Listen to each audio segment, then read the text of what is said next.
A thing of beauty is a joy forever. These words are not simply the beginning of a poem, they are the breath of a soul who lived and died for beauty.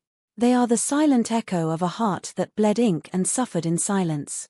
That heart belonged to John Keats, a name that now shines in the skies of literature, though it was once lost in the shadows of obscurity. Keats was born on October 31, 1795, in London, into a modest family. His father, Thomas Keats, managed a livery stable, and his mother, Frances, was a lively and affectionate woman. But fate, as always, had its own plan. When Keats was just 8, his father died after falling from a horse. Only a few years later, his mother too was taken by tuberculosis, the silent killer of that age, and the very disease that would later claim her son. From a young age, Keats was surrounded by loss. He grew up quickly, not just in age, but in thought. He was sent to Enfield School, where he was introduced to the magic of literature.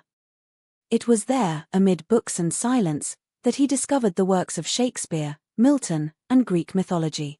These stories didn't just entertain him, they awakened something eternal inside him. Though he later trained as a surgeon, and even passed his medical exams, his true calling wasn't medicine. It was poetry. He once wrote, "I am certain of nothing but the holiness of the heart's affections and the truth of the imagination." For Keats, imagination was sacred. It was not an escape, it was a home. He abandoned his medical career and chose the uncertain, often cruel life of a poet. He lived simply, almost poorly. His clothes were worn, his meals modest, and his rooms cold. But his spirit was on fire. He surrounded himself with other struggling artists, like Leigh Hunt, Charles Brown, and Joseph Seven. They believed in beauty, in truth, in words that could change the world even if the world didn't listen.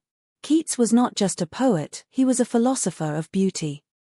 He developed the idea of negative capability, the ability to dwell in doubt, to accept uncertainty, and to resist the urge for concrete answers. For him, life's mysteries weren't meant to be solved, they were meant to be felt. In 1816, his first poem was published.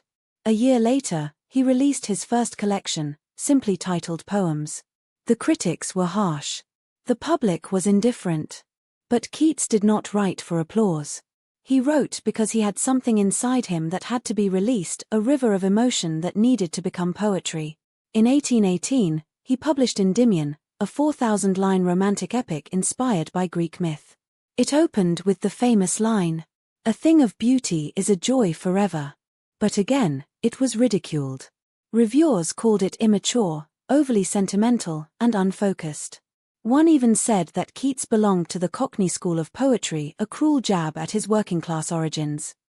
But Keats was not discouraged. He wrote in a letter, "I was never afraid of failure, for I would sooner fail than not be among the greatest." Amidst all this, came Fanny Brawne. Fanny was his neighbor, a lively and intelligent girl. Their connection was instant, tender, passionate, and overwhelming. But their love was doomed from the start. Keats was already coughing blood. Tuberculosis had begun its silent work. He was poor and growing sicker, unable to marry or promise her anything. Yet their letters are among the most powerful love writings in English literature, filled with longing, jealousy, fear, and depth. By 1819, Keats's health was deteriorating, but his poetry was reaching new heights. In that year, known today as his miracle year, Keats wrote a series of odes that changed the course of literary history. Ode to a Nightingale was written under a plum tree, with death on his mind. He listened to the bird's eternal song and wished to escape the pain of life, just as the nightingale escaped time. Ode on a Grecian Urn captured the eternal stillness of art, a scene frozen in time, never aging, never dying. From it came the legendary line, "Beauty is truth. Truth beauty, that is all ye know on earth, and all ye need to know." To Autumn, perhaps his most perfect poem, is a quiet celebration of nature's ripeness and maturity, a goodbye to the world, written in golden light. Each of these poems held deep sadness, but also astonishing beauty. Keats understood that life is made of both joy and suffering, and that one cannot exist without the other. But no poem could stop the disease within him. By the end of 1820, his condition had worsened. Doctors urged him to leave England for a warmer climate. With a heavy heart, he left for Italy, accompanied by his dear friend Joseph VII. He never saw Fanny again. In Rome, he spent his final months in a small apartment overlooking the Spanish Steps. His pain was intense. His body wasted away. But even in suffering, he remained poetic, whispering verses, imagining beauty, and finding strength in the eternal. On February 23, 1821, Keats took his last breath. He was just 25 years old. He was buried beneath a humble gravestone that read, "Here lies one whose name was writ in water."